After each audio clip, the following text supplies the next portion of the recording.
નમસ્કાર દર્શક મિત્રો, હું છું પરમાર અનિશા. તમે જોઈ રહ્યા છો લોક સામના ન્યૂઝ.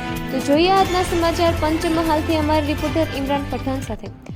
ગોધરા જિલ્લા પંચાયત મતદાન વિભાગના ચૂંટણી અધિકારી ડોક્ટર ભાર્ગવ ડાંગર અને મહાપંચાયત જિલ્લા પુરવઠા અધિકારી દ્વારા આગામી સામાન્ય ચૂંટણીઓમાં કાયદો અને વ્યવસ્થાની સ્થિતિ જળવાઈ રહે તે હેતુથી એક મહત્વની બેઠક યોજવામાં આવી હતી.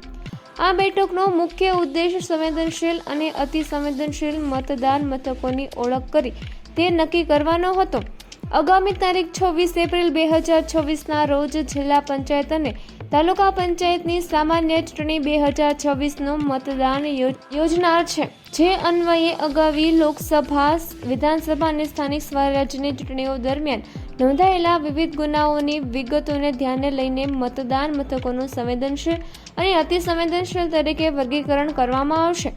આ પ્રકરણના વર્ગીકરણનો મુખ્ય હેતુ મતદારોને ભયમુક્ત વાતાવરણ પૂરું પાડવાનો અને લોકશાહી ઢબે મુક્ત, ન્યાયી અને પારદર્શક ચૂંટણી યોજવાનો છે. ચૂંટણી અધિકારી ડોક્ટર ભાર્ગવ ડાંગર ભારપૂર્વક જણાવ્યું હતું કે સમગ્ર ચૂંટણી પ્રક્રિયા દરમિયાન આદર્શ આચારસંહિતાનું સુસ્ત પાલન થાય અને શાંતિપૂર્ણ માહોલમાં મતદાન સંપન્ન થાય તે માટે જરૂરી તમામ પગલાં લેવામાં આવશે. આ બેઠકમાં મદદનીશ ચૂંટણી અધિકારી અને મામલતદાર, મદદનીશ ચૂંટણી અધિકારી અને તાલુકા વિકાસ અધિકારી, નાયબ પોલીસ અધિક્ષક તેમજ ગોધરાએ ડિવિઝન, કાંકણપુર શહેર, વેજલપુરના પોલીસ ઇન્સ્પેક્ટરશ્રીઓ ઉપસ્થિત રહ્યા હતા.